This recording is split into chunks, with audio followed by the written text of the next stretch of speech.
Memoirs of a Night Nurse. Chapter 3.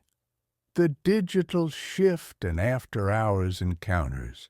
The late 90s and early 2000s at General Hospital weren't just marked by the usual whirlwind of medical emergencies and the intricate dance of human relationships. It was also the dawn of a significant technological upheaval. The transition from paper charts and handwritten notes to the nascent world of digital records and computerized physician order entry, CPOE, was a slow, often clunky, and occasionally infuriating process, especially for the night shift crew who often felt like the beta testers for every new system glitch. This era of change, however, didn't dampen the age-old human dramas that played out in the hospital's shadowed corners. If anything, the stress of adapting sometimes fueled them. RJ, with his generally affable nature and knack for figuring things out, found himself in a peculiar position. While some of the older, more set in their ways nurses viewed the new computers with outright suspicion, muttering about how things were better in the old days, RJ, being a bit younger and more comfortable with technology from his music gig setups, often became the unofficial IT support guy for his colleagues. This new role, however, came with its own set of dramas and comedic moments, and sometimes unexpected opportunities for connection. One particularly memorable night, the hospital had just rolled out a new electronic medication administration record EMR system. It was supposed to streamline everything, reduce errors, and make life easier. In reality, for the first few weeks, it mostly caused headaches. RJ remembered Nurse Agnes, a formidable woman who had been nursing since before RJ was born, staring at the computer screen as if it were an alien artifact. "This blasted contraption won't let me sign out Mrs. Henderson's Lasix," she declared, her voice echoing through the quiet ward. RJ, suppressing a chuckle, had patiently walked her through the new click-and-drag interface for the third time that shift. Agnes, in return, had baked him his favorite lemon bars the next day, a silent thank you that spoke volumes. The advent of personal cell phones and texting, which were becoming increasingly common, also reshaped how workplace romances and flirtations unfolded, often bypassing any official hospital communication channels. RJ noticed Dr.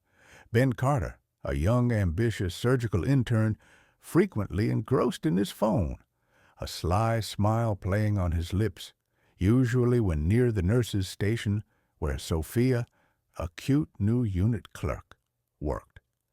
Their furtive glances and the way Sophia would blush when her own phone buzzed told a story of text messages flying back and forth, a digital courtship happening just under the surface of professional decorum. This, of course, led to its own brand of jealousy. RJ once witnessed Dr. Carter's long-term girlfriend, a resident from another department, confronting him in the hallway, her voice tight with anger, apparently having seen some of these texts. The ensuing argument was a very public and very awkward affair that had the whole night shift buzzing for weeks. The digital age, it seemed, merely provided new tools for age-old human dramas. These clandestine communications weren't limited to flirtations. The night shift, with its unique pressures and odd hours, became a breeding ground for intense connections and, frequently, sexual encounters in various nooks and crannies of the sprawling hospital. Empty patient rooms, rarely used offices, the on-call rooms, especially when the assigned doctor was busy elsewhere, and even the back seats of cars in the dimly lit staff parking lot became temporary havens for trysts. The thrill of the forbidden, the shared stress of the job, and the simple human need for connection often overrode professional boundaries. R.J., with his friendly demeanor and musician's charm, found himself an object of attention from women of all ages on staff. He was discreet, always respectful, but he certainly wasn't a monk. There were passionate encounters, sometimes fleeting, sometimes recurring, with nurses, techs, and even a resident or two. He prided himself on his ability to keep these liaisons private, a skill honed perhaps by the need for discretion in his own life. He'd had his share of intense, whispered encounters in darkened on-call rooms, the beepers of both parties temporarily silenced, or quick heated moments in an empty office during a rare lull. The adrenaline of the ER often spilled over into a different kind of intensity after hours, or even during them, if the opportunity arose. Co-workers weren't always so lucky or so careful. R.J. recalled walking into a supposedly empty patient room on the orthopedic floor to grab some supplies, only to find a well-known and married surgeon in a very compromising position with one of the physical therapists. The surgeon, red-faced and flustered, had barked at R.J. to get out, while the therapist tried to disappear into the bed sheets. The story, of course, was all over the hospital by the next day, a cautionary tale whispered with a mixture of shock and amusement. Another time, two nurses were discovered in a passionate embrace in the back of an ambulance in the bay by a security guard doing his rounds. The fallout from that was messy, involving HR and a lot of hushed meetings. It seemed that for every secret successfully kept, another was spectacularly revealed, adding to the rich tapestry of night shift lore. Beyond the interpersonal dramas, the technology itself presented its own challenges and triumphs. There was the night the entire hospital network went down during a massive ice storm. Suddenly, they were thrown back into the dark ages of paper charting, scrambling to find pens that worked and deciphering handwritten orders under the dim glow of emergency lights. It was chaotic, stressful, and oddly exhilarating. The team pulled together, relying on their fundamental skills and each other, a testament to their resilience. When the system finally flickered back to life hours later, there was a collective sigh of relief and a newfound, albeit grudging appreciation for the digital tools they usually cursed.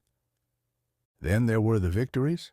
The new portable EKG machines meant they could get a reading on a patient with chest pain in seconds rather than waiting for a tech to arrive. This saved precious minutes and, undoubtedly, lives. R.J. recalled a specific instance where a patient came in with vague symptoms, but the quick EKG, now readily available, showed subtle signs of an impending massive heart attack.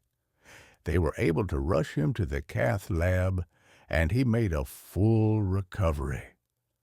That was a win for technology, and a powerful reminder of why they endured the frustrations of the learning curve.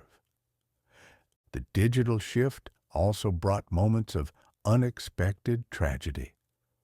With everything becoming interconnected, a single data entry error could have far-reaching consequences.